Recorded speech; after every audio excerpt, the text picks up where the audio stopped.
Mm-hmm.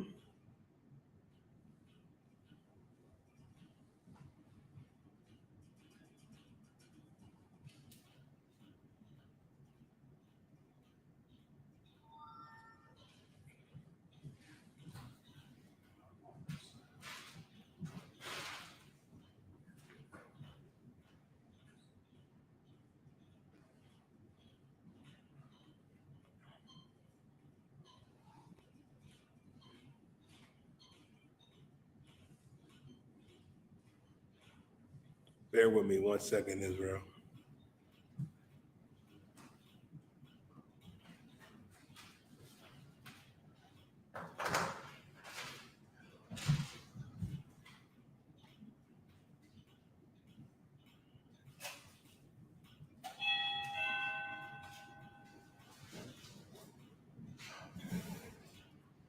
All right. Shalom, Israel. Yahweh Bashem Yahshua Thumb. Yahweh Shema Thumb Bashem Yahshua. Priest and officer of 1,000 Yadayah. This is the Tuesday night Brotherhood class. Now, black man, Latino man, First Nation man, and woman. Why is Brotherhood important? Let me explain to you why Brotherhood is important. If you are Black, Latino, or First Nation, you got to understand, man, that Brotherhood is only for our people. We shouldn't seek to give our brotherhood to the oppressor, to these Africans, to these Asians, to these other heathens, because they don't give a damn about us. We have to realize that we have to come back to one another. That's why the Israelite School of Universal Practical Knowledge is so essential, man. And it goes to show you that the Christian church has failed our people, that the Muslim mosque has failed our people, because you will not find brotherhood there. You're not going to find brotherhood in Christianity. You're not going to find brotherhood in Islam. Brotherhood can only be found in the I.S.U.P.K under Commanding General Yohanna. Now, if I could, let me get the book of Romans, right? Chapter 12 and verse 10. If there are any questions online, type your questions in. I'll be answering your questions tonight. Shalom, brother. How you doing? Good. You got any questions, brother? Yeah, man. I was wondering about the shape of it, man. About the hairline and up. God, no sweat. I got you. You know what I want. In Leviticus. All right, what's your name again, bro? Michael, young man Michael. Now, young man Michael asked a really good question. You know what I mean? Coming out the world, you know what I mean? It's a lot of things that we got to stop doing. Now, one of those things is shape-ups. Now, what a lot of people don't realize, lining this up, getting shape-ups, you know what I mean? It's unlawful according to our God, and I'm going to show you why. Give me round the corners of your beard. Okay. Go ahead, you got it. This is the book of Leviticus, 19, verse 27. Ye shall not round the corners of your heads. What does it mean to round the corners of your heads? To round the corners of your heads, man, is to this. You know what I mean? To get that razor, to get them clippers, you know what I mean? And to start to round that up. That is an Egyptian culture. It's part of the Egyptian culture. Like Africans do that. Like Africans round like the corners of their head, you know what I mean, with different type of shape-ups and markings that they do to their head. We ain't supposed to do that. That's why the Bible said you shall not round the corners of your heads. You know what I mean? And this is what's insane about it, right? Black man, Latino man, First Nation man and woman. You'd be surprised because that has become like the standard here in America, especially if you're a black man or a Latino man. You know what I mean? Our brothers in the world are used to going, you know what I mean, and getting your hair cut. Ain't nothing wrong with getting your hair cut. You know what I mean? But you're not supposed to get that shape up, to round the corners, you know what I mean, of your head. You know, lining that up, shaping that up. Read on. Okay. Neither shalt thou mar the corners of thy beard. Neither shalt thou mar the corners of thy beard. Same thing. Now, don't get me wrong. You can trim your beard.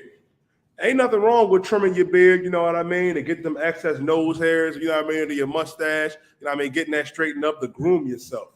But there's a difference when you start to get it lined up. Y'all know what I'm talking about when you go to the barbershop and you get all that lined up, getting the line and everything, getting the cuts, you know what I mean? You're not supposed to do that. That right there is African culture, Egyptian culture. That's what they do. We don't have to do that. If you Black, Latino, or First Nation, man, if you're a brother, grow that beard if you can. You know what I mean? Definitely take care of the grooming and everything of it, but you don't got to mar it. You don't got to get them clippers and lining it up. Like, who the hell you trying to look fresh and pretty for? That's the real question. That's what you really need to ask yourself. And then you'll come to figure out, man, that the sisters, man, love it when you grow that beard, man. Love it when you grow that beard, man, and grow that hair. Because society here in America will have you believe, right, that you have to be clean shaven.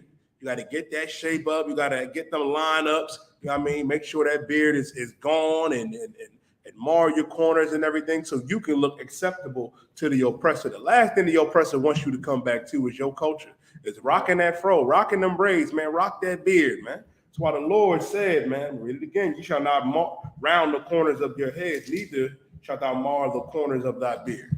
Now, does that answer your question, bro? Yes, sir. All right, Most High in Christ. Now, why could I buy? Give me Romans chapter 12 and verse 10. Bubba for sure. Oh, God. This is the book of Romans, chapter 12 and verse 10. Mm-hmm. Be kindly affectionate one to another. The Lord told us to be kindly affectionate one to another.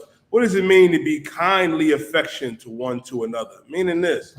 Meaning there was a time, right, like as Blacks and Latinos and First Nation men and women, we had a certain level of kindness towards one another. Today, it's a lot of animosity when it comes to our people. If a brother looks at you the wrong way, you know what I mean? You think about, oh man, what that nigga, what type time he on? You know what I mean? It's even with you sisters, man. You can't be having that Black man, Latino man, First Nation man and woman. Scripture say to be kindly affectionate one to another. Meaning, watch how you treat that fellow brother and sister, man. Watch how you conduct yourself around your people, man. A lot of our people have this stigma where you feel as though you got to be arrogant and angry, you know what I mean, towards your brother, but you'll treat the oppressor like he family. You'll treat the African and the Asian like we cool, and they hate us. The Lord is telling us to be kindly affectionate one to another. And if you know what I mean, if you a Black, Latino, First Nation man and woman, we have to be kindly affectionate one to another, man, to regain that brotherhood. Read on. Oh, God. With brotherly love. With what? Brotherly love. With brotherly love. Now, here in Philadelphia, there ain't no brotherly love in Philadelphia. They call it the city of brotherly love, but trust me, there is no brotherhood in Philadelphia outside of the I.S.U.P.K under command of GEN.YAHANNA, man. This is where real brotherhood resides, man.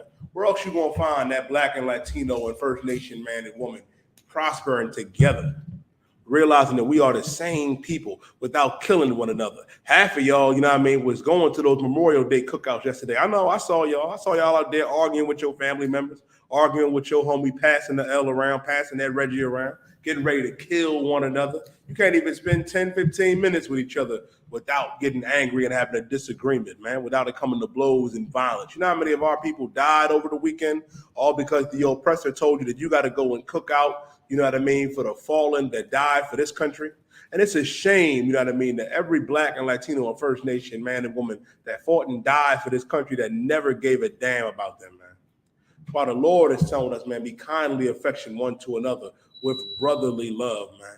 Brotherly love is this, meaning to love your brother, to love your sister, to love that fellow Black, Latino man and woman.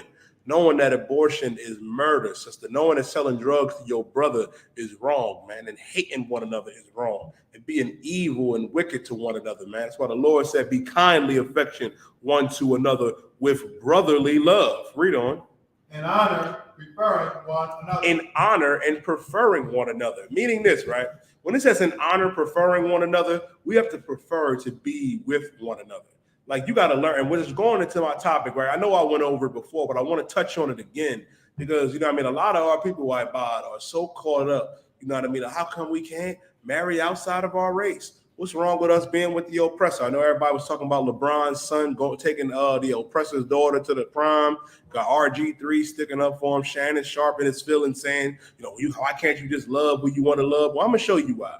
Tonight we're gonna go over some brothers, man, that made that mistake and marrying outside of your nation. Like Black man, Latino man, and woman, we had 12 different flavors, man.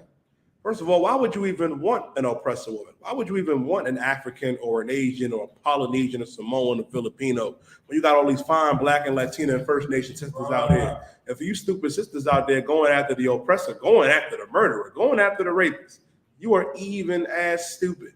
And tonight we're going to go over that. Now, if I could, young man Michael, give me Deuteronomy, right? Give me Deuteronomy chapter 7 and verse 3. Because this is a thing that our people don't understand. You believe, right, that love is, but what if I have that connection with Becky or with Susan or with Ralph? You know what I mean? With Igor? Nah. No. This is Deuteronomy chapter 7, verse 3. Mm-hmm. Neither shall thy make marriages with them. The Lord said, neither shalt thou make marriages with them. You know what it means when it says, neither shalt thou make marriages with them? You're not supposed to make marriages with the heathen. That's who this is talking about, man. The Lord is telling us in Deuteronomy, the 7th chapter, and this is for every black and Latino, man, and First Nation brother and sister. Neither shalt thou make marriages with them. A lot of y'all got in y'all feelings, man. Robert Griffin III was out there saying, well, you know, y'all got to let them have they love. You know what I mean? It's all right for Bronny to take the oppressor's daughter out. And then RG3, oh, cornball brother, you know what I mean? Shout out Rob Parker. Rob Parker called it. He's sitting up there with his oppressor's daughter, talking about, I love her. She's just as good as any black woman. That brother said that. That brother said, RG3 said that his oppressor's daughter, his she-devil, who is his slave master, because you need to understand this, black man. If I could just talk to you for a minute. To talk to every black, Latino, and First Nation man that thinks he's winning by having the oppressor's daughter with him. You are their pet. You are. You. I'm talking to you. You may be thinking, oh, I'm doing this for slavery. No, you're doing this to fulfill your own sexual lust, man. That's all you doing. And you sinning according to God, man. Because God does not want us marrying them, because sex is marriage. Right. Sex is marriage. When you lay down with that woman, man, that you are marrying her. Since when you lay down with that man, you are marrying him. That's why it's important for us to marry our own women. And the Lord said it, man. Neither shalt thou make marriages with them. Read on, brother. Thy daughter, thou shalt not give unto his son. You're not supposed to give your daughter unto his son. Meaning you're not supposed to give your daughter to the oppressor's son. Because you know what happens then? What you got to realize is the man carries the seed. I know a lot of y'all get upset and get in y'all feelings when we say Bob Marley is not our people. Well, he is not according to God. Bob Marley's father is an oppressor. Right. He's a white man, which makes Bob Marley a white man. You are who your dad is. Right. You are who your father is. Tracy Ellis Ross. It's because her mom is an Israelite, Diana Ross, but her father is an oppressor, which makes Tracy Ellis Ross the devil that the Bible speaks of, along with Bob Marley. Now, you got some cases right on the other side. You know what I mean? If it's a brother, if you're a brother and you have a child with a heathen, that child is an Israelite. But the thing is, you're not supposed to marry that heathen in the first place. You shouldn't be laying with a woman outside of your nation to begin with. Because the Lord said, neither shalt thou make marriages with them. Thy daughter thou shalt not give unto his son. And a lot of y'all, man, think you're winning, and you are not. You are not winning with the oppressor's daughter around your waist or around, you know what I mean? For real, for real. Let me explain something to every brother out there too, and every sister. What you don't realize, it is so damaging. It is so damaging, right? Bob, let me send you a picture, right? What do I mean when I say it's damaging? I'm gonna send you a picture, right? I'm gonna send it to the email, the one with Warlords. Let me explain to you why that is an evil thing. I'm gonna show it to you. I'm gonna give you a visual why it is. Because what we have to realize, man, if you a brother and you marry, you know what I mean, the oppressor's daughter, now you got other sisters and other young sisters, man, looking at you like, the hell is wrong with you? What's going on? Am I not good enough? Vice versa. If you a sister and you think, you know what I mean? I saw a post on Twitter the other day that disgusted me. Brother was like, listen, man, I love y'all power. I love seeing all these black couples, man. Let's go on a double date. Some stupid sister gonna comment and say, well, you know, mine's is white. We coming anyway. Brother was like, nah, you good. And she was like, what you mean I'm good? You know what I mean? I'm still pro-black. No, the hell you not. How the hell you gonna be pro-black, right? You so righteous, you pro-black, but you got the oppressor as your man, or you got the oppressor's daughter as your woman. That don't make you pro-black. No, you cannot claim you got to be pro-black or pro-Hispanic, and you marry the oppressor or the oppressor's daughter. You cannot be. You get it, I share it, put it on the screen, right, and then you know how to cast it, right, so the class can see it. Let me show you something. This is LeBron James's daughter. You know what I mean? She's looking like, what the fuck is going on? Like LeBron James Jr. is taking Becky, you know what I mean, on the prom. And shout out LeBron's wife, man, because she took this picture like, well, you know, we're all processing this. You know what I mean? Our baby Zuri's processing it too. She looking back like, yo, what's wrong with this nigga? What's wrong with my brother? Like, she look like, who raised this? Who raised you? And she has the right reaction. That's how it should be. Like, my mother always told me, man, my mother in the world, ignorant as hell, but she understood this. You know what I mean? If she can't use your comb, don't bring her ass home. Don't bring her home. This child is sitting here traumatized. Like, man, what is going on with my brother? Because you finding beauty in the oppressor's daughter, it would have been, you just made a bigger statement, man, to take your own. What about ours?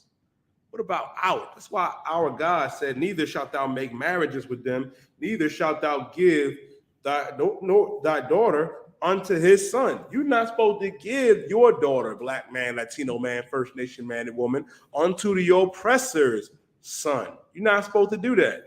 Read on, brother. Neither his daughter shall thy give unto thy son. Neither you to take his daughter unto your son, man. You ain't supposed to do that. You ain't supposed to do that. You're not supposed to go and marry the oppressor's daughter. Because a lot of you think, I'm doing it for slavery. I'm doing it for my ancestors. No, you're doing it because you a sexual deviant, man. And you hate yourself and you hate our people, God's chosen people, man. You know what I mean? Black and Latino and First Nation women are the greatest women on this earth, and Black, Latino, and First Nation men are the greatest men on this earth because God said so. You're not supposed to give your son unto their daughter at all. And if you don't believe me, shit, lucky for the language. Tiger Woods. I thought, you know what I mean, after OJ, you know what I mean, like, that brothers would wake up and realize, yo, we got to leave Becky and Susan alone. Like, look at OJ. Look at Tiger Woods. Look at Saquon Barkley. You go and get the oppressor's daughter. She gets pregnant, leaves you, and takes you for everything. Do I got to bring up Kanye West? Do I got to bring up Ye? Yeah, I mean, listen, Ye went out there and got that oppressor's daughter, Kim Kardashian, had 4 babies with her, and now, you know what I mean, she's with Pete Davidson, a goddamn schizophrenic maniac, man. That's a pedophile. That devil made a joke about, you know what I mean, getting fellatio from a baby, from a child, man. That's why you're not supposed to marry these heathens, man.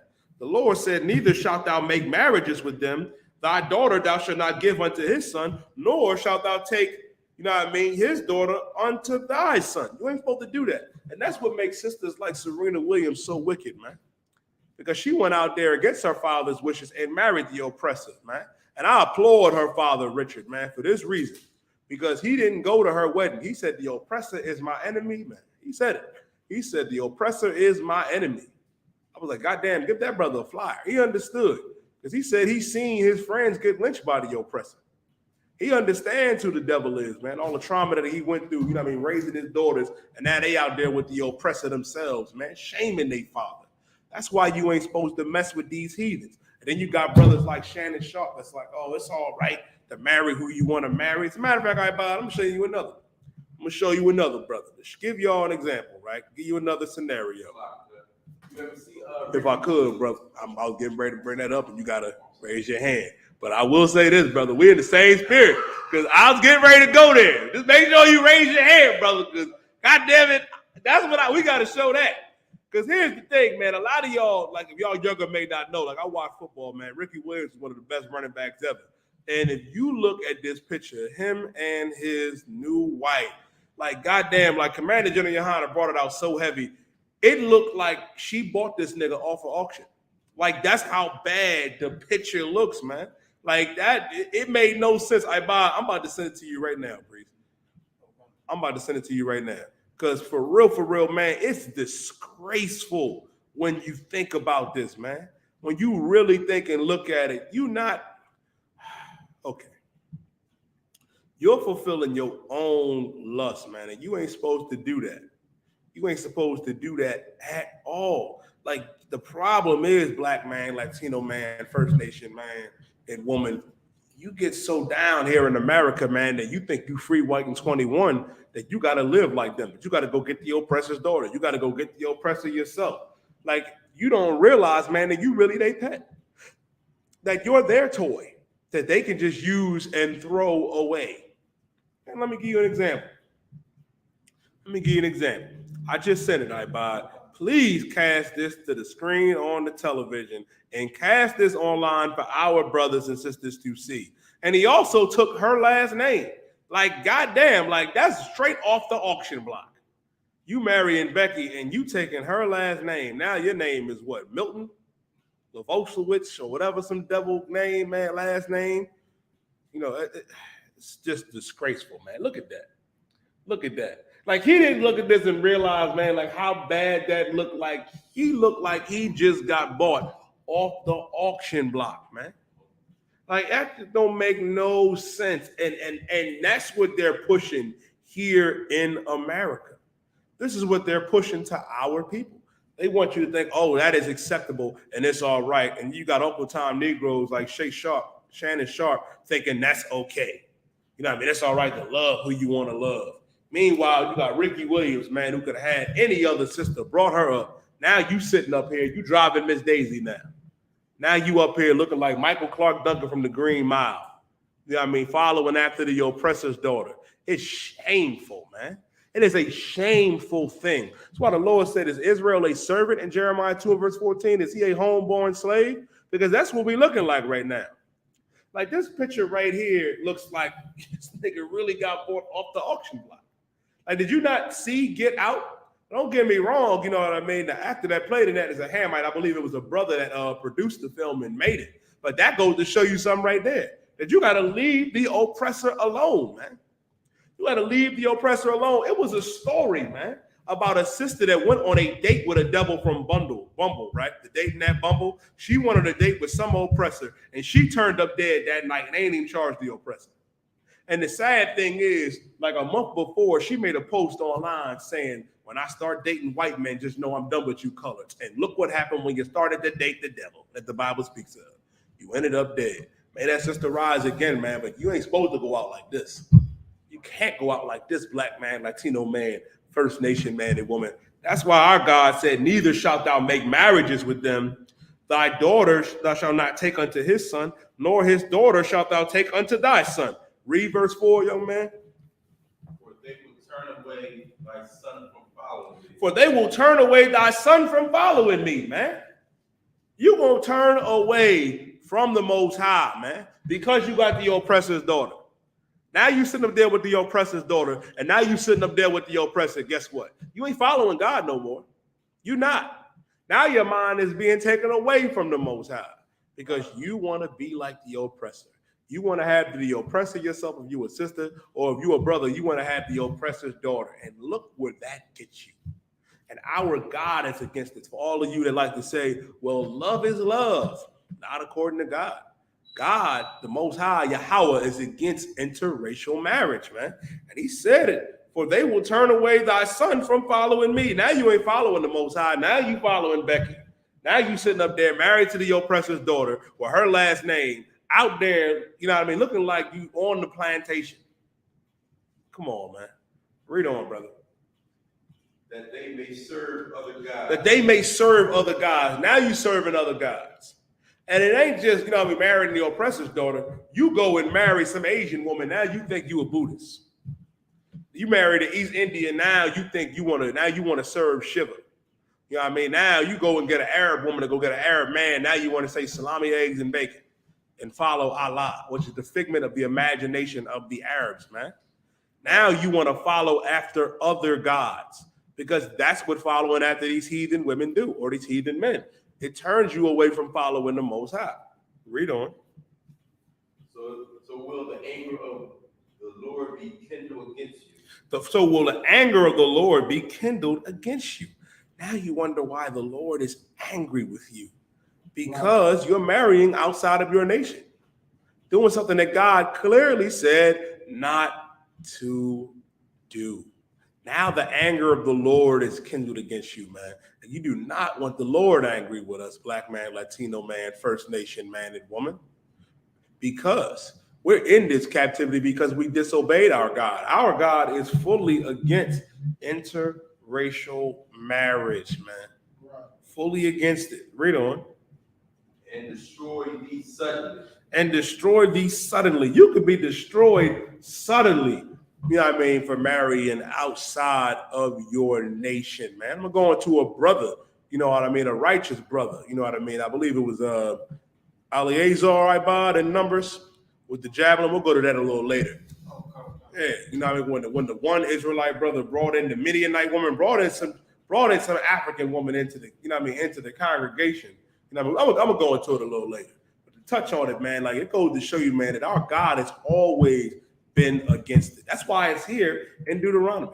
And for those of you that say, well, that's the Old Testament, Paul said in Romans 15 and verse 4, for all things written aforetime were written for our learning.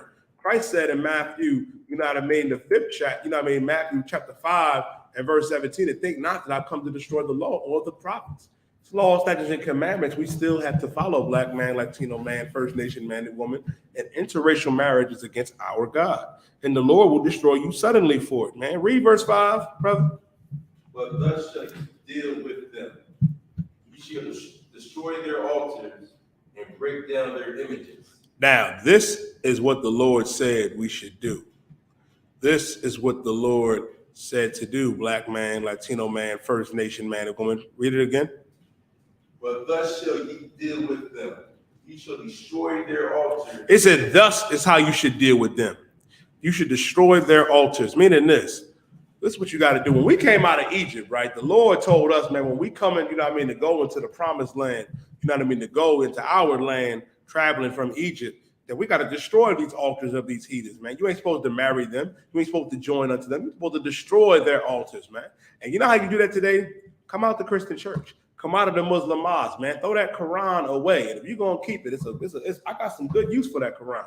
And I'm going to tell you what I did with mine. When I run out of that Scotch or Charmin's toilet paper, I take them Quran pages, man, and I go to town, man. I'm trying to tell you. Throw that picture of Caesar Borgia, white Jesus, out your window, man. Burn it. Because Jesus Christ, Yahweh Mashiach, is a black man like me, man. Like you, brother. Understand this. The Lord said, but thus shall ye deal with them. Ye shall destroy their altars and break down their images. Read on from there. And cut down their root. And burn their graven images with fire. Meaning this, man, is summarizing. We're supposed to get rid of these idols, man. You're supposed to get out of Buddhism. You're supposed to get out of Hinduism. You're supposed to get out of Rastafarianism. You're supposed to get out of Scientology and Islam and Christianity and all them different types of African spirituality, which is all nonsense. Stop getting high too, black man, Latino man, First Nation man and woman. That's the root of that problem, man. And that was another problem that Ricky Williams had, man. Ricky Williams cut his NFL career short because he couldn't stop getting high. That brother smoked so much weed that he had to retire and go to India, meet a guru, and now he's married to the oppressor's daughter. You see how weed can destroy your life? That's why the Lord don't want you smoking nothing. Don't want you smoking nothing, black man, Latino man, First Nation man and woman. We're supposed to come out of idolatry. We're supposed to come out that Christian church and that Muslim mosque. All of these different religions. You want to know why? The root of why you shouldn't intermarry, man, or why you shouldn't do any of these atrocities that our God said so? Read verse 6. For thou art a holy people. For thou art a holy people. Let's slow it down a little bit. But thou art a holy people. Meaning this, you are holy, black man. What does it mean to be holy? I'll tell you. It ain't your mama, your auntie, your grandma with that crazy looking feathered hat on. It's not that. It's not your pastor or your imam with the white robe and gown on. When you look holy up, holy means to be set apart, separate. God is saying, Latino man and woman, you are a separate people. Black man and woman, you are a separate people. Seminole, Indian, and First Nation man and woman, you are a separate people. For thou art a holy people, separate or set apart. Read on, brother. Unto the Lord thy God. Unto the Lord thy God. We separate unto the Lord thy God. That goes to show you that God don't love everybody. And I'm going to go into that as well, man.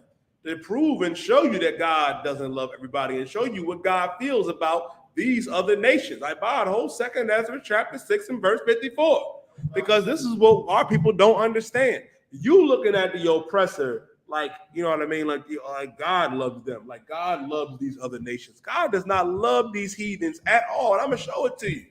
I'm going to show you the real reason why, man. What makes it so evil that you looking at the oppressor or looking at these heathens, you know what I mean, with admiration and wanting to have love for them. You cannot. You got to have that for your own people, for that fellow black man and woman. For thou art an holy people unto the Lord thy God. Meaning this, we are separate unto the Lord thy God. Meaning, guess what? Our God is separate, man, and he set us apart unto him. I'll give you an analogy, right? We're all parents. We all got kids, right? If you tell your children, if you go outside and play with them knuckleheads on the corner, guess what's going to happen to you? We'll whoop your ass. And guess what? Let's say they go out there and do it. Now, do you go outside and punish and chastise every child out there, or do you punish your children? You know why you punish your children? Because your children are holy. Your children are set apart. They're separate unto you. If you are black, Latino, or First Nation, guess what? We're set apart to our God. Because God said, for thou art an holy people unto the Lord thy God. Meaning God does not love everybody. God does not want you intermarrying. Read on. Right. The Lord thy God has chosen thee to be a special people. To be a special people. The Lord chose blacks and Latinos to be a special people. What does it mean to be special? Ain't nothing special about the oppressor. Ain't nothing special about these heathens, man.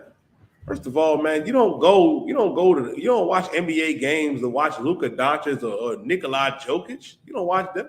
You watching LeBron. You watching Kyrie, Kevin Durant. You watching Jason Tatum. Understand this. And it's not because we're smarter than them or jump higher than them or all around talented than these other nations, which we are. But it's because our God chose that First Nation man and woman. He chose that Latino man and black man and woman. That's what makes us special. That's what makes us the salt of the earth. Right. When you look at that, when you realize that that fellow black man is special, you won't selling drugs. If you realize that that fellow black baby and man is special, you won't abort and kill that baby, man. You won't treat that brother like he's garbage. You won't sell your brother, your sister's drugs, man, because you would know our people are special people. And you would realize that that fellow Latino man and First Nation man and woman is special. And we wouldn't be evil and wicked to one another, man. Right. Read on. Unto himself. Unto himself. The Lord chose us to be a special people unto himself. A lot of you got a special pair of socks and shoes you like to wear. A lot of you got a special pair, you know what I mean? Listen, I hate to say it, a lot of y'all got like children that you love more than others. You'll never tell your kids that, but understand that you got that. A lot of you, you know what I mean? You like PlayStation over Xbox. Ain't nothing wrong with having something special unto you. We are special unto our God, man. Our God chose us to be a special people unto himself. Like that should give you, you know what I mean, a rejuvenation as a black and Latino man, a sense of pride to realize, damn, man, I'm thankful that I ain't no goddamn African. I'm thankful that I ain't no goddamn oppressor. To realize, man, that we are God's chosen people, the Lord's chosen people, and he chose us to be special, man. That's a glorious thing, man. It's a glorious thing. Now, if I could, right, read on. Above all people. Above some people. Above, read again. All people. Above all people. We above all people. Meaning we above the oppressor, above the African, above the Arab, above the Polynesian, the Samoans, all of these different nations, man. The East Indians. Today on Clubhouse, I had some silly sisters talk about, well, you know, I mean, black people can be racist towards other people. Here's the thing, right? Like your concept of what racism is misconstrued. Racism is prejudice plus power. How can we be racist here in America? And you don't even understand what real racism is. You know what I mean? When y'all call us racist because we prefer blacks and Latinos, man. Right. But the oppressor is racist in the fact that he told us, you know what I mean, that you have to do this. You can't do that.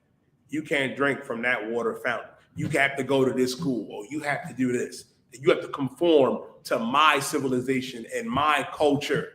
That when I murder you in cold blood, you have to give me a hug. You have to forgive me when I go into your church and murder your people. You have to forgive me when I go in your supermarket and murder you. You have to forgive me when I go into your schools or a movie theater and murder blacks and Latinos. That's real racism. Right. It's real racism. The problem is, man, we have Stockholm Syndrome here in America. You love the oppressor. The very thought of you ruling over the oppressor disturbs you, but it shouldn't.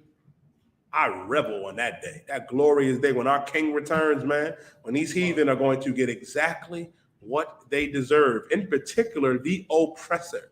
The fact that we're going to wake up one day and the oppressor is no longer going to be on the earth, that is an amazing thing to realize, man. But a lot of our people can't live without their oppressor daddy. But the Lord said that we are above all people. We are above the oppressor. We are above the African, the Asian, and these other nations. And it's hard to believe because of the condition that we're in as blacks and Latinos. It's hard to believe that black man is number one, that Latino man is number one, and First Nation man and woman is number one. And why do I say blacks, Latinos, and First Nation men and women? Because we're the same people. We got to understand that Mexican man and woman, Puerto Rican, Cuban, Argentinian and Chilean and Panamanian, and First Nation and Seminole Indian brother and sister, they are the same as you, black man. And when I say black man and woman, I'm talking about blacks from the West Indian Islands, Trinidad, Jamaica, St. Lucia, Haiti, the Dominican Republic.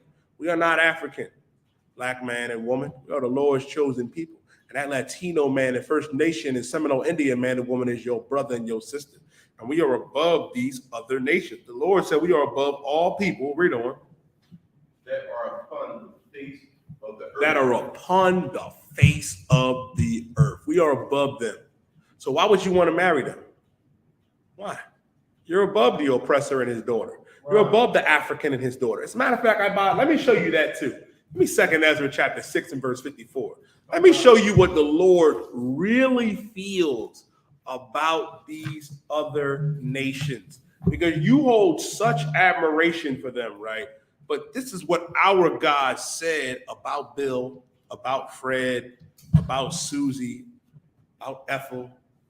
Read what you got, I-Bud. Oh God. This is the book of 2 Ezra, 6 and verse 54. And after these, Adam also, whom thou madest Lord of all thy creatures. It says this, after these, you know what I mean? For thou was made Lord over all of thy creatures. Meaning this, man, we got to realize as the Lord's chosen people is that all people come from Adam, man. Everybody on this earth comes from Adam. Now, it says, after these also, Adam also whom thou madest Lord of all thy creatures. Adam was given dominion over the entire earth, meaning Adam was made in charge. He was the first man in the truth. Adam was not the first man on the earth. Right. He wasn't. People were already here. God made man and woman, man, on the 6th day and told them to be fruitful and multiply. Right. And when it says that he raised Adam up from the dust, Adam was not, formed like Adam was already a man, but he was given the truth. He was given instruction from God. He was raised up from that low state, man, and given life, the breath of life. And that breath of life is the truth. It's the law, statutes, and commandments, man. He was told what to do, and Adam was given dominion. It says, and after these, Adam also, whom thou hast made as Lord of all thy creatures. Read on, I-Bud. Of him come we all. Of him come we all, because we all come out of Adam. Christians will read that and be like, well, you see, you die, we all come out of Adam. Becky comes out of Adam. Tim comes out of Adam. But read on. And the people also whom thou hast chosen. Who is the people also whom thou hast chosen? I believe we just read that in Deuteronomy 7 and 6. But thou art a chosen people. Who are that? Blacks, Latinos, and First Nation men and women. We're the people whom thou hast chosen. Right. Read on. Verse 55. All this have I spoken before thee, O Lord, because thou madest the world for our sake. The Lord said he made the world for our sakes. World meaning age or society. Meaning we're supposed to be in charge, black man, Latino man, First Nation man and woman. The Lord said this, that when the righteous bear of authority, the people will rejoice. But when the wicked bear of rule, the people mourn. Everybody's mourning because the oppressor is in charge. Job 9 and 24 says that the earth was given unto the hand of the wicked, man. Meaning because the oppressor is in charge, everybody is mourning. But when righteous Black and Latino and First Nation men rule this earth under Christ Yahweh Shah Mashiach, the entire earth is going to rejoice. Right. Read on, Ibad. Verse 56. As for the other people. Now, as for the other people, we ain't forget, as for the other people, these other nations that come out of Adam, read on. Which also come of Adam. Which also come of Adam, because the East Indians come from Adam, so do the Africans, so does the oppressor, so do the Arabs, read on. Thou hast said that they are nothing. That they are somebody. Nothing. They are the best. Nothing. God said that they are nothing. Well, goddamn. Like, I didn't say that. This is in the Bible. Right. This is in your Bible, man. It's in the Apocrypha. Why do you think they took the Apocrypha out? That when the Bible was translated, you know what I mean, from the, you know what I mean, from the Hebrew, you know what I mean, in the Greek to the English, man, by King James and them scholars he commissioned, right? This Apocrypha was in that 1611 King James Bible. Right. Meaning this is biblical canon right here for all of you dummies out there, man. Meaning this is the word of God as well. And God said that these other heathens, these other nations, they are nothing. Joe Biden, nothing. Donald Trump, nothing. Your oppressor's daughter, nothing. The Africans, the Asians, the Polynesians, Samoans, and Arabs and East Indians, they are nothing. Read on. But be like unto spittle. Not just that they not just nothing. The Lord said that they are like spit, but be like unto spittle. Think how many times you spit a day and don't care. Like if you're having a conversation, or if you're like, hold up, you're spitting something out. That's how God feels about the oppressor and these heathens, man. That they're nothing. They're like spit. And you're drooling over them like they somebody. You feeding over the oppressor's daughter like she's somebody, and God said that she's spit. God said the oppressor was spit. Read on. And has likened the abundance of them unto a drop that falleth from a vessel. Meaning all of these different nations are like one glob of spit that fell from a vessel. That's all they are. One glob of spit that fell. Now, read on, Ibad. Verse 57. And now, O Lord, behold, these heathen, which have ever been reputed as nothing, have begun to be lords over us. Now, how did these heathen, Mike? Ezra knew something. He said Ezra knew that these people had a reputation as nothing. How did they become to be lords over us? How did they come to be lords over Blacks and Latinos, man? If I could, man, Michael, give me Jeremiah chapter 17 and verse 4. I'll show it to you. I want you to hold Judges chapter 14 and verse 1. But let me get Jeremiah chapter 17 and verse 4 first. This is why we are in captivity. This is why, you know what I mean, we are in the state that we are in, man. That these heathen have become rulers over us. Read what you got. Jeremiah chapter 17, verse 4. Mm-hmm. And thou, even thyself, shalt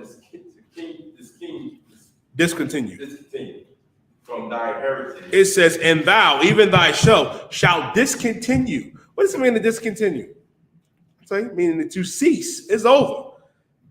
Shall discontinue from thy heritage. What is thy heritage? I'll tell it to you. Your heritage is your identity, your culture. Like our people are walking around thinking what? That you're African American? You thinking you Puerto Rican? You thinking you Mexican? You thinking you Cuban? Those are bywords, man. How the hell can you be African and American? How can you be a descendant of Leo Scipios Africanus and Americos Vespucci? That's two oppressors. That's our identity? No. I'll give you an example. Elon Musk, right? The billionaire, he's from South Africa. He's an African American.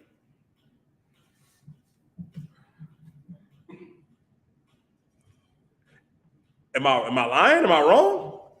He's an African American, Elon Musk. And they put out a tweet saying, oh, he's the first African American to do this, that, and the third. And you be sitting there like, hold up, he's an oppressor. We know that. But you see how dumb the term is? But He's from South Africa. Now, is he a Canaanite? Is he a Hamite? No. He's an oppressor. It's like if I take a Chinese family, right? And the Chinese are descendants of Moab, Mawa'aba in the Hebrew. If I take two Moabites, right? Two Chinese, a Chinese man and woman, take them from China, put them in Canada, they have kids. Are their kids Chinese? Are they Moab or are they Canadian? You see the problem? Of course they're Chinese. Of course they're Moab. You're not African American. You're a Jew, black man. You're a Jew, Latino man, First Nation man and woman. You're an Israelite. That's our identity. That's our heritage. That's our culture. It says, and thou, even thyself, shalt discontinue from thy inheritance. From thy heritage, man. Our identity. You don't even know who the hell you are. You don't. You thinking, oh man, I'm an American. Really?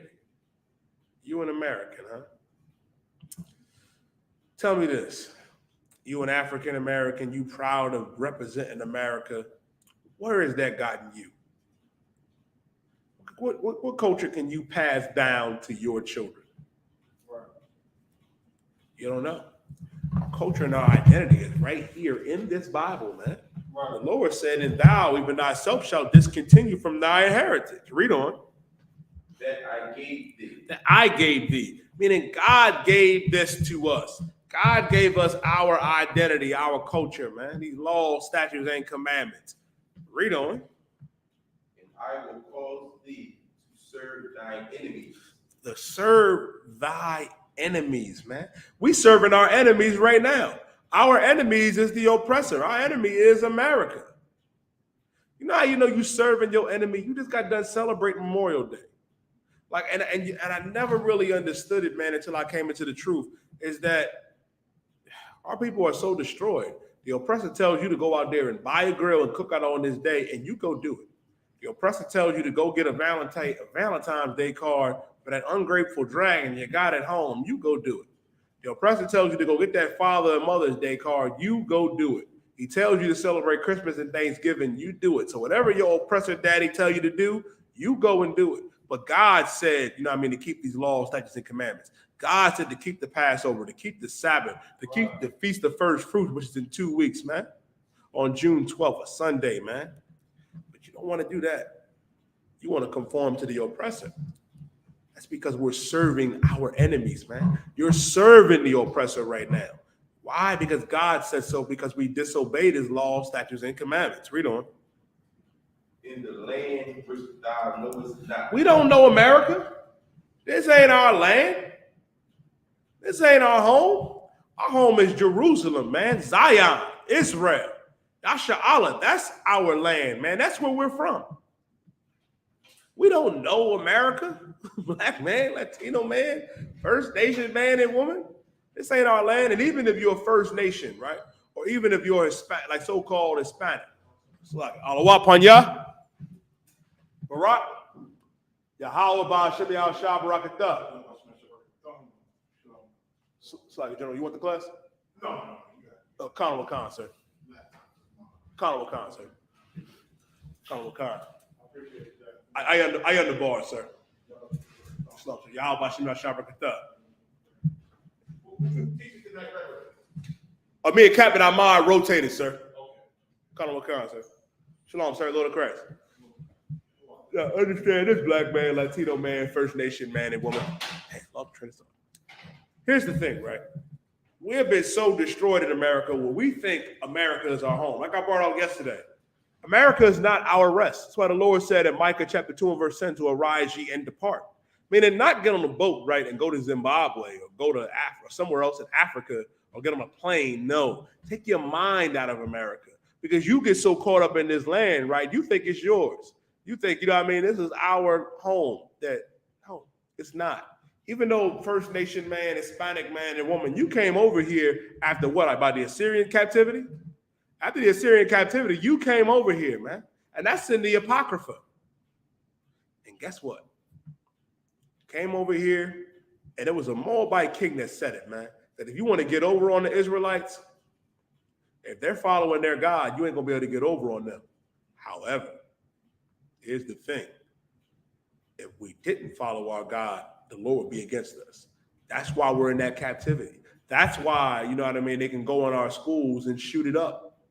That's why, you know what I mean, our people, you know what I mean, are so caught up in the wickedness of this place, being homosexuals, being murderers, man, being drug addicts and drug dealers. That's why the oppressor can go in our supermarkets and murder us in cold blood, man. And what do? You sing and dance and forgive the oppressor. No. That's why Christianity has destroyed our people. That's why Islam has destroyed us. We got to come back to the I.S.U.P.K under Commanding General Yahanna, man, and do what our God said to do. Now we are in a land that we don't know, which thou knowest not. For ye have kindled a fire in my anger, which shall burn forever. Now, the Lord sent his prophets back in 1969, man. And here's the glorious part about it, man. Go out here to teach our people. That's why we have these classes, man. That's why we go out to the streets, you know what I mean, and go to camp to teach our people, to tell you that things like interracial marriage is wrong. Now let me go into the topic, right, to show you why Shannon Sharp is an idiot, why Robert Griffin III is an idiot, and why LeBron James Jr. is an idiot for thinking that you can marry the oppressor's daughter. Let me show you somebody in the Bible that was powerful. Somebody, you know what I mean, that had the spirit of the Lord, man, who had righteous parents. We're going to go to Samson. You got what I asked for, right, Bob? God. Judges chapter 14 and verse 1. I know I said I was going to go into it last time I taught on this. That's why I remember.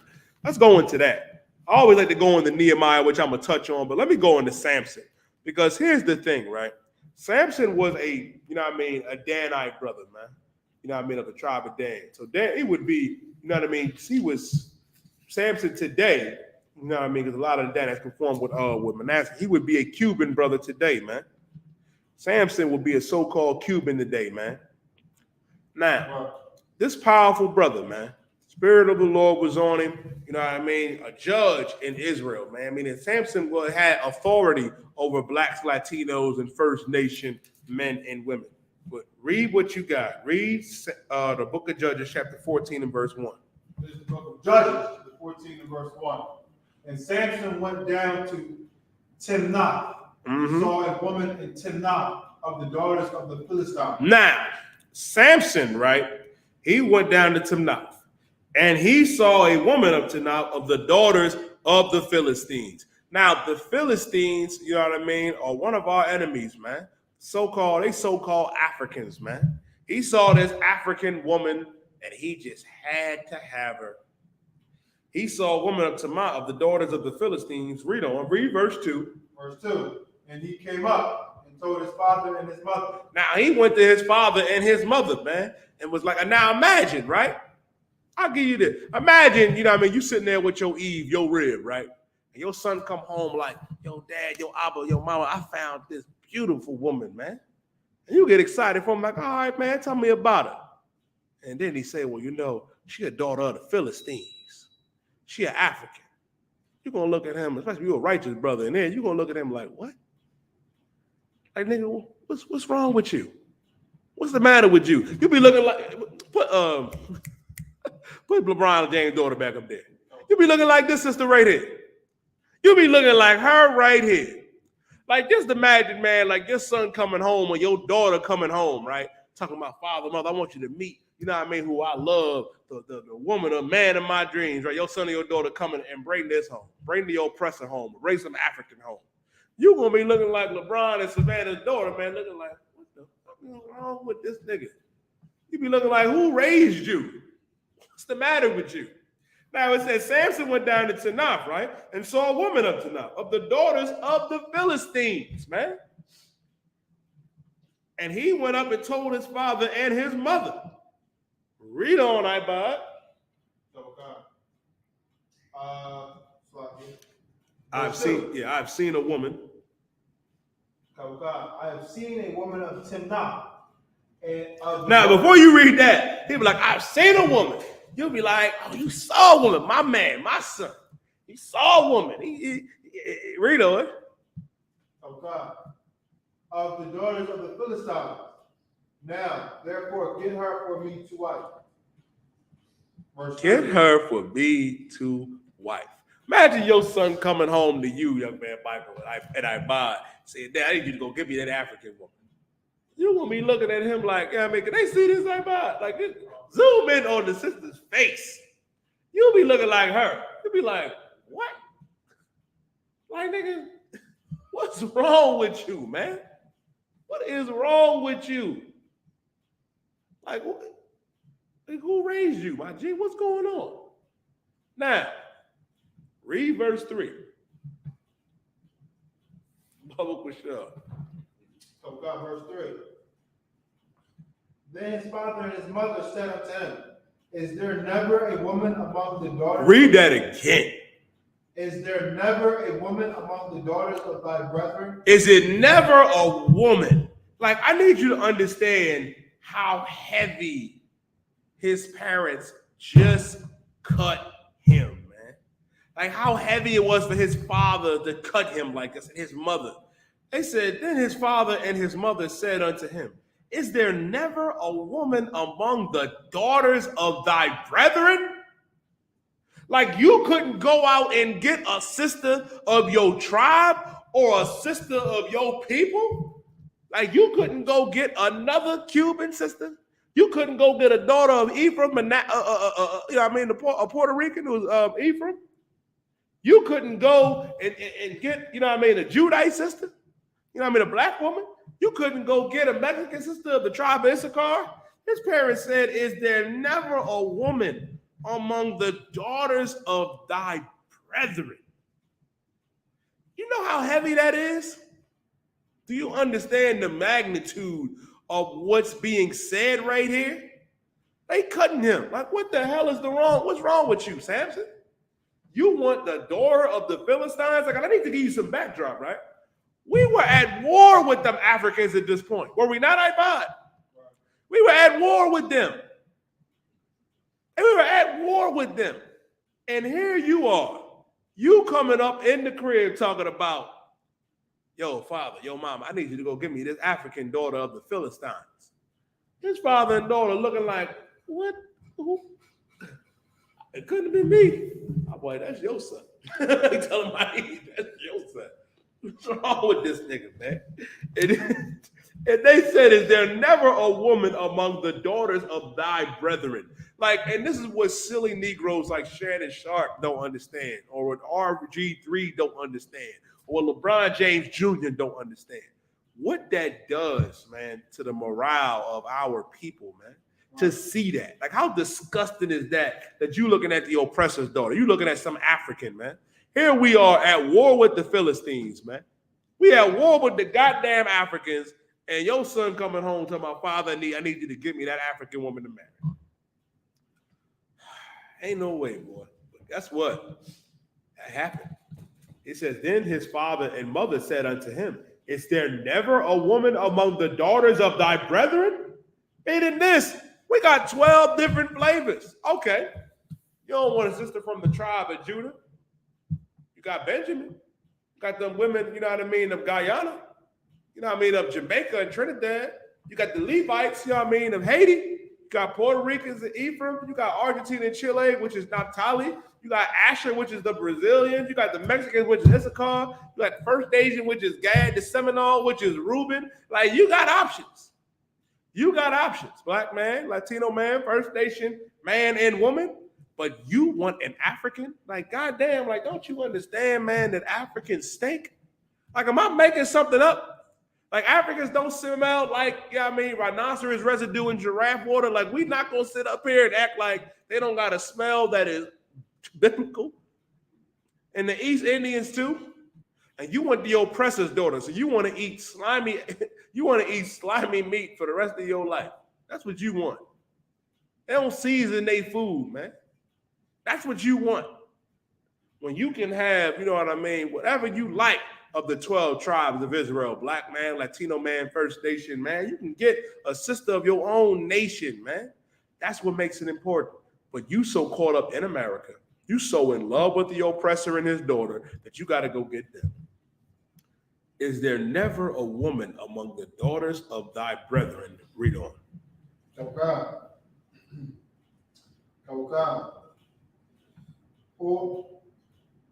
Or among all my people. Or among all my people. all these Israelite women here, he telling Samson, all of these sisters, all these fine sisters, and you want this African? Go ahead, read on. Okay. That thou goest to take a wife of the uncircumcised Philistine. That thou go take a wife of the uncircumcised Philistines, man. Of the uncircumcised Philistines. He said, you're going to go get some filthy, stinking African when you got all these fine sisters here. Like, ain't no way, boy. And that's a lot of you brothers. It's a lot of, and don't get me wrong. A lot of our sisters, y'all know y'all can be unruly. I know y'all out of control. But brother, it's our job to correct them. And that's what the I.S.U.P.K, the Commander General Yahanna, do. We correct Black and Latino and First Nation women, man.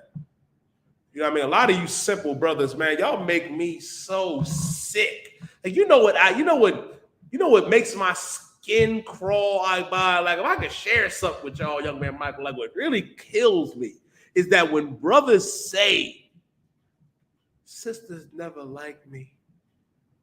You know, Black women never understood me. You know what I mean? It's because I like to read manga or read comic books, watch anime. I like to do nerd stuff, or I was only into this. Nigga, stop capping. Stop lying. Took the easy way out. Sisters like that stuff too. You got sisters that like sports and like the same hobbies that you like. Let me explain something to every stupid brother out there. Black women love what we love. They like what we like. Latino women like what we like. First Nation women like what we like. They do. They really do. Don't fall for that garbage, man. You taking the easy way out, going after the oppressor's daughter, going after the African, going after the Asian. You're becoming their pet. Right. Don't make you ain't no different than a homosexual for real, man. It is so unnatural, man, and so disgusting to go marry outside of your nation, man. Now, if you already did and you coming into the truth, you know what I mean, that's still your wife. You cannot put her away.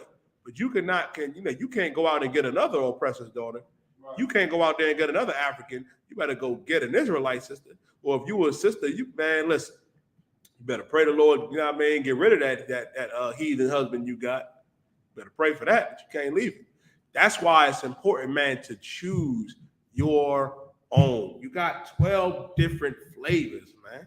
Right. And now look at Samson. Samson got caught up, man. I ain't gonna go through the whole scenario here with this heathen, but Samson made the same mistake twice. Right. Samson made the same mistake twice. Philistines ended up killing his first African wife, and then he goes on to get another. Now, if I could, young man Michael, give me Judges chapter 16 and verse 5. Could you believe that Samson made the same mistake twice? He did. He ain't learned from the first time.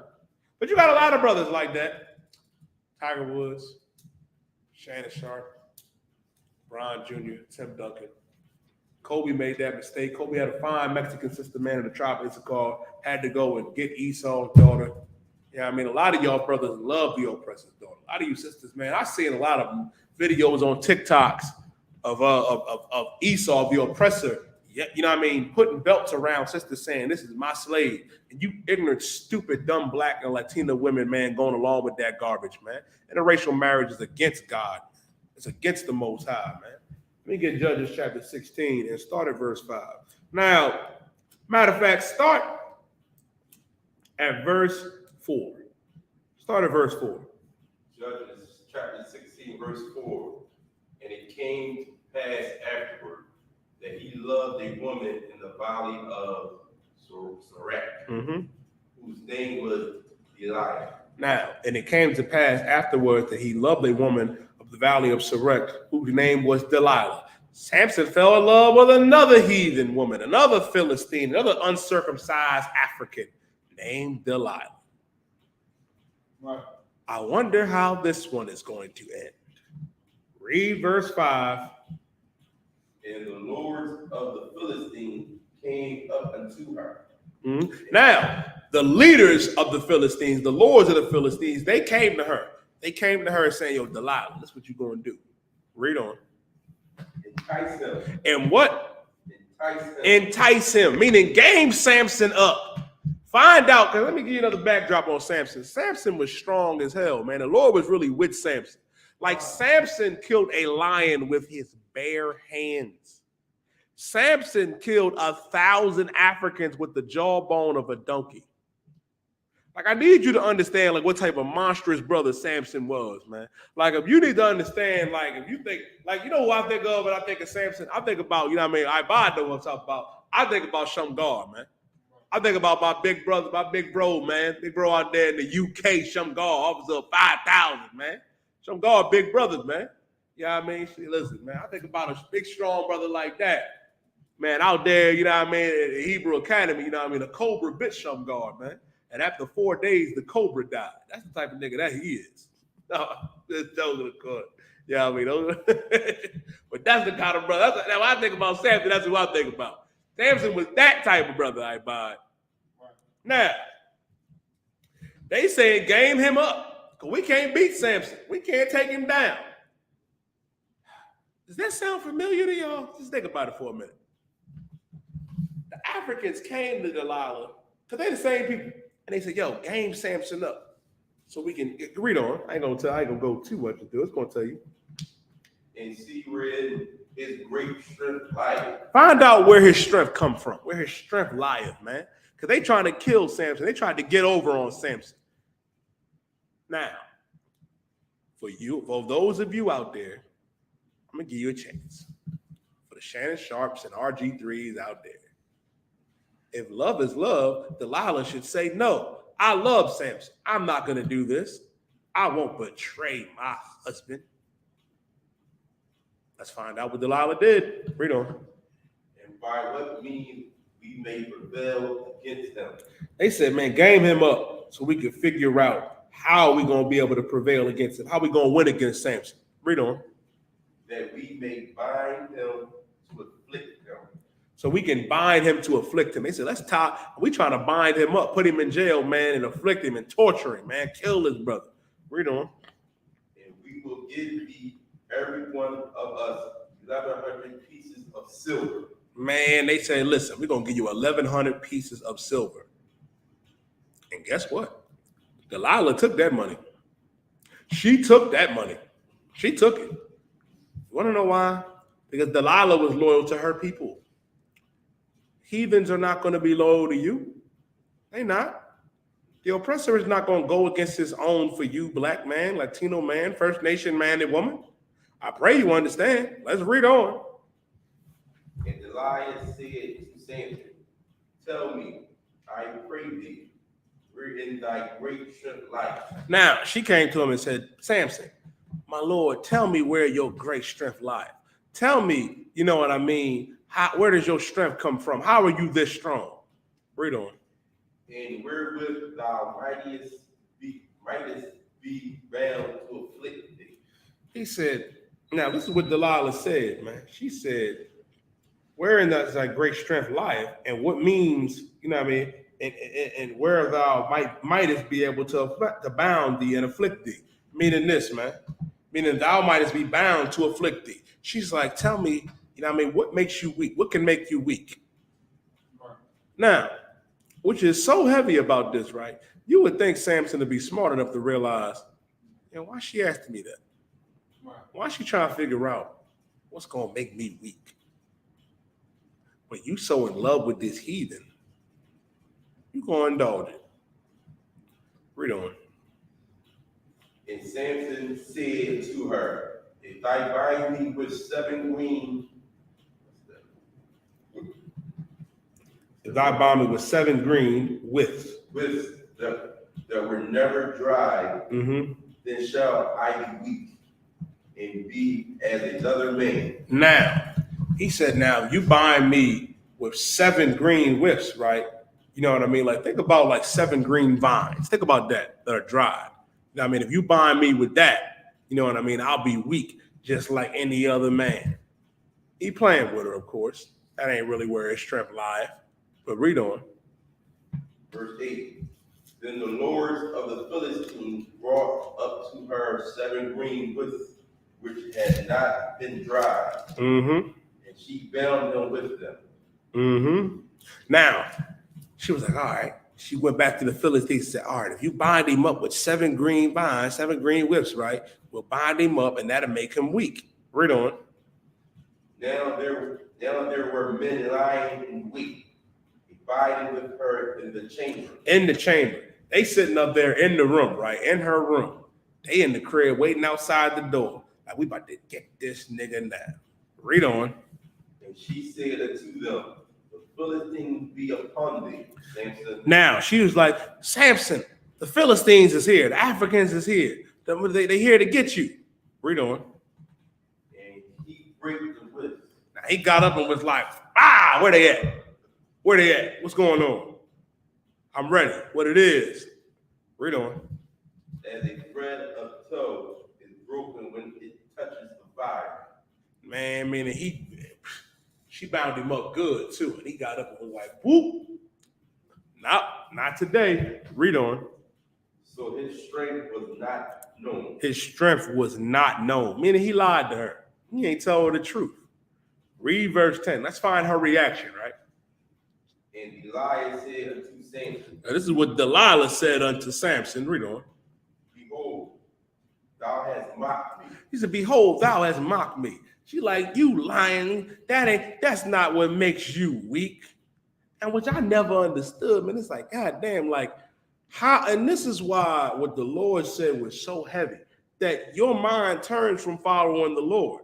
The fact that she came up, right? Like if you were really supposed to be following the Lord and doing what the Lord said to do, you wouldn't have married this heathen. But she clearly tried to set you up, and now she mad that you lied to her. Told to show you. Thou hast mocked me. Read on. And told me lies. And told me lies. Read on. She's like, now you lied to me, man. You supposed to tell me what was supposed to make you weak like any other man. Read on. Now tell me, I pray thee. Now she asking again. Delilah working hard for that money, y'all. I hope you understand that. She working hard for that, bud. Working real hard for it. Read on. Wherewith thou mightest be bound. He said, now tell me. Which thou mightest be bound. Tell me how, you know what I mean, it will make you bound, will make you weak. Read on. And he said unto her, if I bind me fast with new ropes that never were occupied. Now, he was like, now listen, if you was to bind me up with some ropes, right, that were never used, that's what's going to get me. Read on. Then shall I be weak. Then shall I be weak. Let's find out what she do. And be as another man. Mm-hmm. Verse 12. Delilah therefore took new ropes and bound him therewith. Now she gamed him up again. She went and got new ropes. You know what I mean? And wrapped him up in them and called the Philistines again. Read on. And said unto him, the Philistines be upon thee, Samson. She said, oh man, Samson, the Philistines be upon thee. Read on.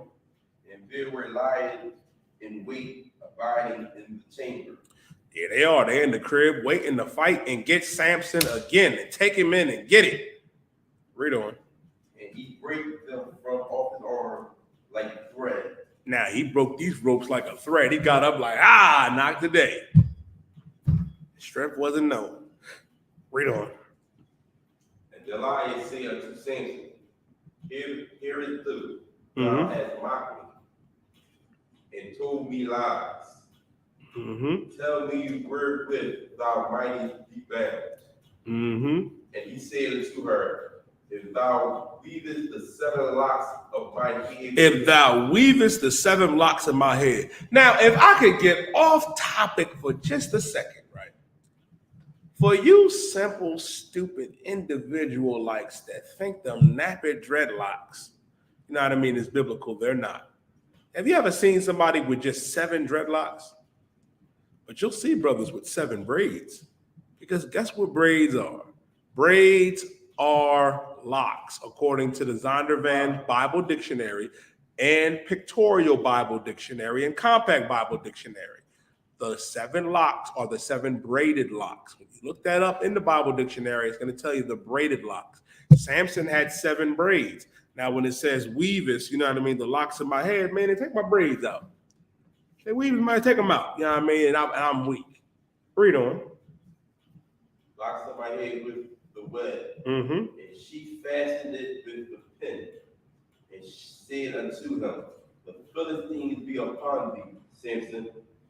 And he awaked out of his sleep, and went away with the pin of the beam, and with the web. He got up and was like, oh, time to go. I'm ready. And listen, and you would think, right, after all of these attempts of her trying to find out his weakness, that he would realize, yo, she don't love me. She's trying to set me up. But Samson is so blinded by this Philistine, by this African, and being in love with her, that he don't realize he being gamed up right now. And now she about to get him. Read on. Verse 15, and she said unto him, how canst thou say, I love thee, when thy heart is not with me? He said, how you going to say you love me and thy heart is not with me? Mom, your heart is your mind. Read on. Thou hast mocked me these 3 times, Mm-hmm. and hast not told me wherein thy greatest strength lies. Like you saying you love me, you mocked me and lied to me. Why won't you tell me where your strength lies? I'll tell you the real reason why. Abba, give me the scripture where it says, give not your strength unto him. Let me get that. Here's the thing, right? And it's going to go into it. This is something you're not supposed to do, in case you didn't realize it, right? Matter of fact, let's wait. Let's move. Let's read it. Let's read a little bit more. Drop down, right? Now, as a matter of fact, keep reading. Read verse 16. And it came to pass, when she pressed them daily with her words. She pressed him daily with her words. She kept nagging him, kept asking Samson about it. Read on. And urged him, so that his soul was vexed unto death. His soul was vexed unto death. Meaning this, she just kept nagging Samson. She just kept telling him and pressing him and pressing him and pressing him. And he was like, you know what?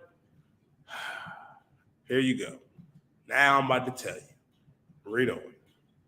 That he told her all his heart. He told her all his heart. He told her everything. He told her what the secret was that lies with his strength. And let me explain something to every brother out there. I'm speaking to the brothers for a minute. Never pillow talk with one of your wives. Right. Don't do that. Don't do that. Don't. Why? You got what I asked for, right, bud? Okay. Read. Book of Proverbs 31, verse 3. Mm-hmm. Give not thy strength unto women. You're not supposed to give your strength unto women. Women are not your counselor. Right. Your wife is not your counselor. She's not your counselor. She's not. I know you love your rib. You know what I mean? You're her counselor. Right. You're supposed to counsel her. She's not supposed to counsel you. When you go through something, call a brother. Right. Call your camp leader. Call a brother over you, man. Call a brother. Call me if you're going through something. Call I.S.U.P.K. You're going through something, brother, with your rib or something like that, man. Do not pillow talk with your woman. Do not give that strength unto her, because you know what happens afterwards. Read on I.S.U.P.K. Read it again from the top. Okay. Give not thy strength unto women, nor thy ways to that which destroyeth kings. Or thy ways to that which destroy kings, man. Like, and it says, man, and I believe it's in First Ezra, that many men have gone out of their wits for women and sinned for outlandish women. Like, you'll go out of your way and go against the Most High, man, for women. You'll do it. Samson did it. Right. Solomon did it. Our people have done this thing, man. You ain't supposed to do that. You're not supposed to give your strength to them. You know what I mean? I know you love your Eve, you love your Black, Latina, First Nation women, man. And I say women because you're allowed to have multiple wives, brother. You know what I mean? You can have as many wives as you want. Now, if you're a brother that only want one wife, that's fine too. But don't give your strength unto her. Don't pillow talk with her. Don't do that. You need counsel, man. You're the brother to talk to. Talk to a brother, man. Call your camp leader. Call a man above you, man. I said, call myself or call I.S.U.P.K. We got you. Don't call. Don't tell your rib, because she's going to tell your business to everybody. It's going to come up. It's going to get thrown in your face. Cannot be vulnerable and telling them your weaknesses and that's another thing too, right? You know what I mean? And there's another side to this, which is to be like, you need to open up to me and express your feminine side. No, brother. Next thing you know, you're gonna be like Tank Davis, man. You're gonna be in the goddamn salon getting your nails painted with your goddamn rib, man. Goddamn, brother. I can't do it, I can't do it. Nah. Don't give your strength other women, man. Those ways which destroy kings, man. Don't be pillow talking with your wives. Let's go back to Judges. Go to Judges 16 and verse 17. Judges 16, verse 17. That he told her all his heart, and said unto her, there had not come a razor upon mine head. Now, a razor never came upon Samson's head. Samson never cut his hair because Samson is a Nazarite. Right. Read on. For I have been a Nazarite unto God from my mother's womb. Meaning Samson was a Nazarite, man. Like Samson, you know what I mean? His parents, you know what I mean, gave him the Nazarite vow. He was going to serve the Lord, man, and not cut his hair. You know what I mean? Some Nazarites, you know what I mean? I believe you can't drink wine, can't do certain things. You know what I mean? Because you are totally dedicated on serving the Most High. You know what I mean? And that's a rough one. You sitting here telling her your deepest and darkest secrets, pillow talking with her. And guess where that's getting ready to get you, Samson? Guess where it got you, brother?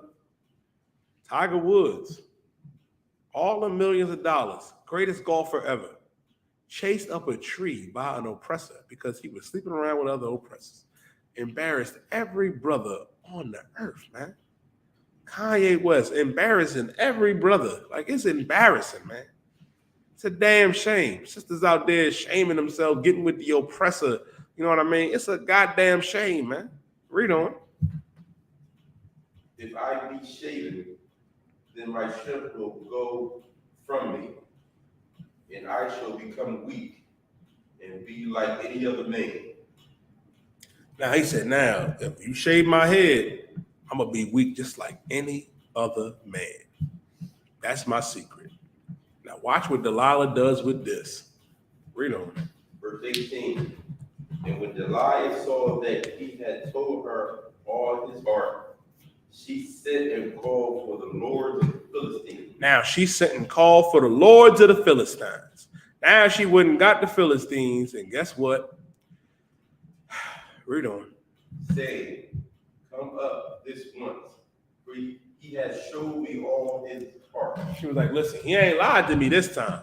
He told me the truth this time around. Read on. Then the lords of the Philistines came up unto her. Now the lords of the Philistines came up into her, man. Read on. And brought money in their hand. And paid her. Paid her for what? Yeah, paid her for her services, man. Because she served her people. They get Samson. And Samson got bamboozled. He got tricked, believing that he could love this heathen woman. Read on. And she made him sleep unto her knees. And she called for a man. And she caused him to shave off the 7 locks of his head. Now they shaving Samson's braids off, cutting his braids off, brother. Read on. And she began to afflict him. And his strength went from him. And she said, the Philistines be upon thee, Samson. And he woke out of his sleep and said, I will go out as at others. I will go out as at others' time before and shake myself. Now, this is what's heavy, right? And she made him sleep upon her knees. Slept. Samson sitting up there sleeping, you know what I mean? Sleeping under this African woman, under this heathen, thinking he's safe, getting nice and cozy, shaved his braids off and began to afflict him. She said, the Philistines is coming. He said, now I'm about to go out, shake myself, and fight the Philistines like I normally do. Read on. And he wist not that the Lord was departed from him. Then he realized something. Damn, man, the Lord ain't with me. Why is that? The head, like, God damn, my brains is gone. I've been tricked. Read on. But the Philistines took him and put out his eyes and brought him down to Gaza and bound him with fetters and brass. Yeah, fetters of brass. Fetters of brass. And he did grind in the prison house. They looked his eye, it gouged his eyes out, man, and chained him up. You know what I mean? With the brass on down in the prison house, man. You see what that? You see what getting with that heathen woman got you, man? You see where that got him, black man, Latino man, First Nation man and woman? Now, to sum up, you know what I mean, the end of what happened with Samson, man. Samson ended up calling on the Lord, man, praying to the Lord. You know what I mean? He'll die with the Philistines, and he took down like 2 big-ass pillars. And, you know what I mean, and slammed them down and killed everybody in there, man, like himself and all them Africans, man. Now, if I could, give me Numbers chapter 25 and verse 1. Let me give you another instance of why interracial marriage is so wrong, man. Now, this right here was when we first came out of the wilderness. We're in the wilderness, right? We came out of Egypt. We out there, you know what I mean, in the wilderness. And guess what we doing? Committing whoredoms and abominations. And I wonder what one of those whoredoms and abominations is.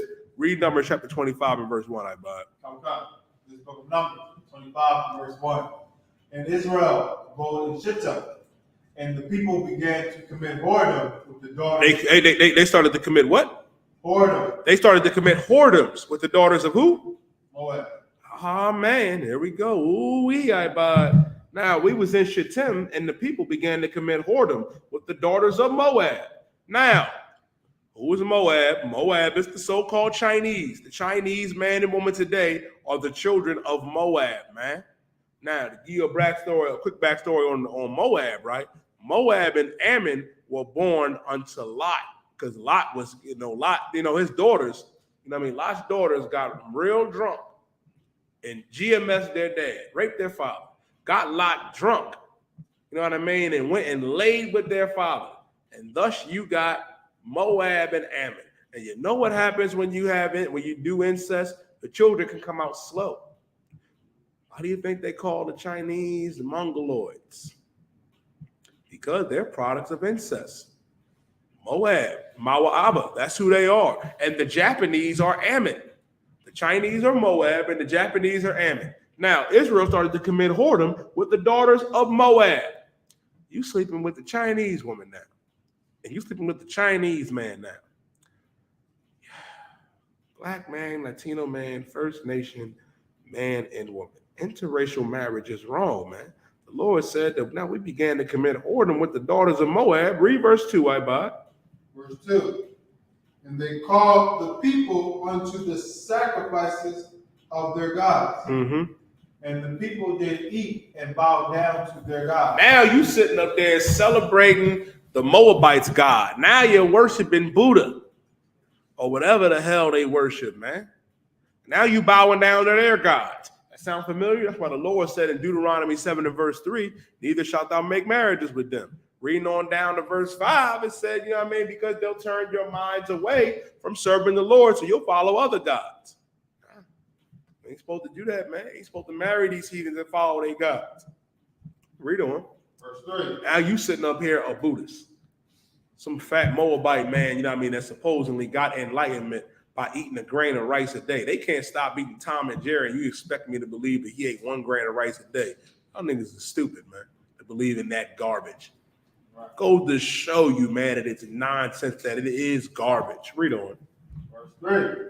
And Israel joined himself unto Baal Peor. Unto Baal Peor. Now, when you see Baal, right, like Baalim, Baal Peor, that represents, right, the different gods that our people were serving, man. Like serving Baal is no different than serving the God of the Christian church, which is the oppressor, and serving the God of the Arabs, man, and Allah, which is the figment of their imagination, man. Read on. And the anger of the Lord was kindled against Israel. Now the Lord is angry with blacks and Latinos, man, because you following after other gods. Read on. Marrying these other heathens, man. Read on. Verse 4. And the Lord said unto Moses, take off the heads of the people and hang them up before the Lord. against the sun, that the fierce anger of the Lord may be turned away. I need y'all to understand what the God of Israel just said. The Lord said to Moses, take the heads of the people and hang them up before the Lord against the sun. Bob, what does that mean? What does the Lord? What does that mean when he says, take the heads of the people and hang them up before the Lord against the sun? Basically, people who disobeyed the Most High got their heads chopped off. And it was basically put up so all could see that this will happen to you if you disobey the Lord. And that's the God of Israel. That's the God of niggas and Latinos, man, and First Nation men and women. You're making it seem like God is, you know what I mean, all love. Oh, it's real love right here. The Lord's made an example out of our people for that. Read on. It ain't stopped there. That the fierce anger of the Lord may be turned away from Israel. That the fierce anger of the Lord may be turned away from Israel. Read on. Verse 5. And Moses said unto the judges of Israel, slay ye every one his men that were joined unto Baal-Peor. Moses said unto the judges of Israel, unto the brothers that were over, because we had rank and order back then, man. Moses had men under him. Moses had men under him, man. Rank and order has always been here, man. He told the judges, yo, go kill everybody that's joined unto Baal, man. Read on. Verse 6. Behold, one of the children of Israel came and brought unto his brethren a Midianitish woman in the sight of Moses. In the midst of all this going on, right, Moses is telling the judges, like, all right, Akim, I need y'all to go out there and kill everybody that's serving Baal. And they like, Khan, sir, will do. And here comes some brother in front of Moses, in front of the judges, walking past with his heathen woman, walking with a Midianite woman. I believe Midian is what, the African or Moabite, one of the two, a heathen woman. Here comes some silly Negro walking past Moses and the judges of Israel with this heathen woman. Read on. Like I brought up earlier, man. Like, put that goddamn picture back up there. Put that picture back up there. I know I'm rolling, but you look. I know they had to be looking like what? What? I know he not. Like, brother. That's how it should be. You should be appalled at interracial marriage, man.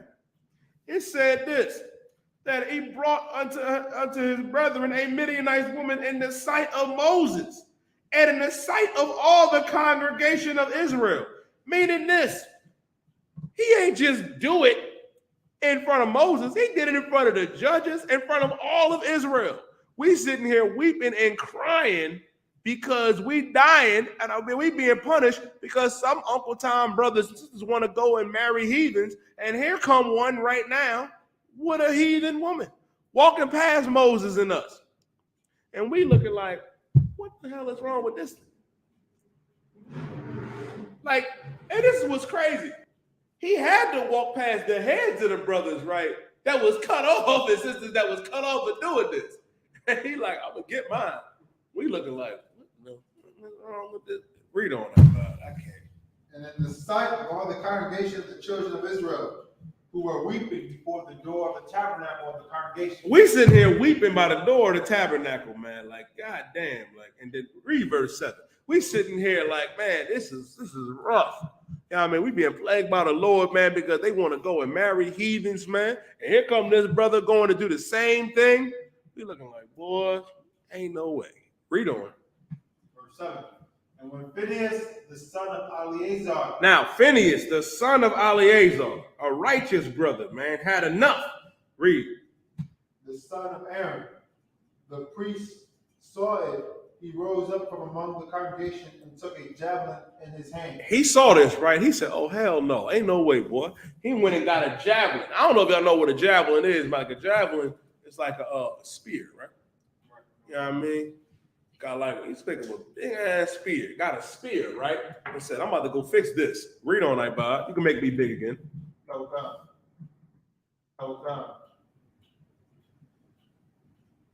Verse 8. And he went after the man of Israel into the tent.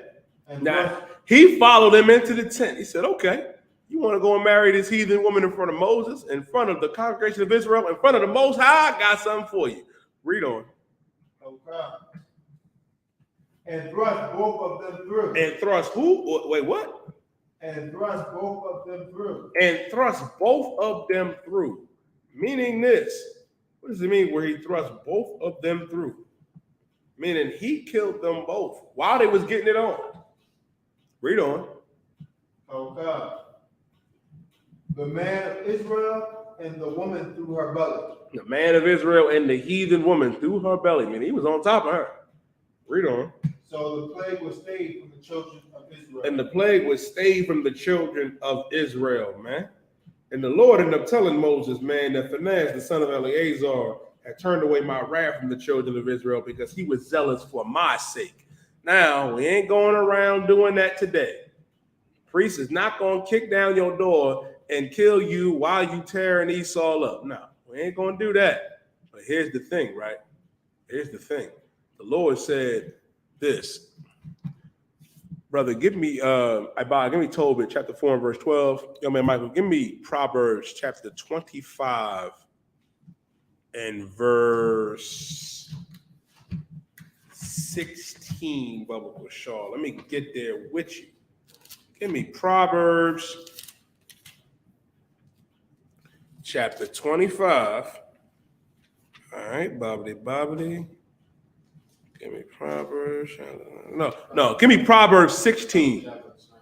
Oh, that's a javelin. See, that's a javelin. There you go. Spear. Good night. Yeah, give me Proverbs 16 and verse 25. Bubba Control. Give me Proverbs chapter 16 and verse 25. And that javelin right there, he took that spear and boom, right through him and the heathen woman's stomach, man. But here's the thing, man. The priest ain't gonna come and kill you for sleeping with these heathen women. But guess what? Don't mean it's good. Don't mean it's right. The Lord said this. Read Proverbs chapter 16 and verse 25 for me, brother Bubba Shaw. Proverbs chapter 16, verse 25. There is a way that seemeth right unto a man. There is a way that seemeth right unto a man. It may seem right to go and be a homosexual, to go and marry heathen women and be with the oppressor. It may seem right. Read on. But the end thereof are the ways of death. But the end thereof are the ways of death. Not just the physical death, but the spiritual death as well, man. I pray you understand. And the Lord can get you out of here for that, man, and destroy you. Now read chapter Tobit and chapter 4 and verse 12 for me, I.S.U.P.K. Okay. This is the book of Tobit, chapter 4, verse 12. Mm-hmm. Beware of all whoredom, my son. The Lord said, beware of all whoredom. Beware of all whoredom. Black man, Latino man, First Nation man and woman. Read on. Okay. And chiefly take a wife of the seed of thy fathers. And chiefly take a wife of the seed of thy fathers. Meaning Black, Latino, First Nation man and woman. Take a wife of the seed of thy fathers. Meaning take a wife, take a woman that is a Black, Latino, or First Nation of the 12 tribes of Israel, man. That's what you got to do. Read on. Okay. And take not a strange woman to wife. And take not a what? Strange woman to wife. And take not a strange woman to wife. You're not supposed to marry a strange woman. You're not supposed to marry a heathen. You're not supposed to marry an African. You're not supposed to marry an Asian. You're not supposed to marry the oppressor's daughter or an Arab or East Indian or Samoan or Polynesian. Read on. Which is not of thy father's tribe. Which is not of thy father's tribe, man. We're not supposed to marry them heathen women, man. We got to marry the women that are of our father's tribes, man. If you're a black man, it's all right to have a sister. You know what I mean? That's Mexican, that's Puerto Rican, that's Cuban. You know what I mean? That's Haitian, that's, you know what I mean? Or West Indian. Ain't nothing wrong with that. Got 12 different flavors. Read on. Vice versa if you a sister. Go get you a Mexican brother, man. Go get you a, you know what I mean, a Guatemalan brother. Go get a black brother, man. Go get a Haitian brother. Go get a Puerto Rican brother. Read on. For we are the children of the prophets. We are the children of the prophets, black man, Latino man, First Nation man and woman. Read on. Noah. Abraham. Isaac. And Jacob. Remember my son. that our fathers from the beginning, even that they are married wives of their own kindred. They married wives of their own kindred, man. Meaning we married wives of our own nation, of our blood, man. That's why when our forefather Jacob, Yasha-Allah, man, went to his uncle Laban to ask, you know what I mean, for Rachel's, you know what I mean, to marry her. He said, surely thou art bone of my bone and flesh of my flesh. Meaning this, we family. Got to marry your own black man, Latino man, First Nation man and woman. Now, are there any more questions in the class? No questions online? All right, Most High Christ. With that being said, this is the Tuesday night Brotherhood class, man. I'm Precinct Officer 1000 Yediah, holding it down tonight. Make sure, you know what I mean, that y'all tune into these classes. Tune in to Black Watch every Monday. Commander General Yohanna, bring it out so heavy. Black Watch every Monday, 9 p.m. to 11 p.m. Also, Commander General Yohanna goes live on Wednesdays now, too, from 9 p.m. to 11 p.m. Tune in to Ask Ye the Prophets every Wednesday with 12 Seal General Mayaka Allah, man. Ask Ye the Prophets every Wednesday from 11 a.m. to 1 p.m. Tune in to Let a Hebrew Speak every Monday morning, right? From 10 a.m. to 12 p.m. with 12 Chill General High Zion or 6 Chill General Katham Gabar or my big brother Precinct Officer of 5,000 Marah or my brother Precinct Officer of 500 Ibad. Tune in to Crossing Line Radio with Captain Jazaria, Captain Kakazai every Thursday, 10 p.m. to 12 a.m. Tune in to One West Radio with my big brother Captain 13,000 Gadar Hall, Captain 10,000 Cromwell Hall, my brother Coppers of 5,000 Double One out there, One West Radio. With that being said, I'm going to pass the class off to Priest and Officer of 500. Ibad Hayat.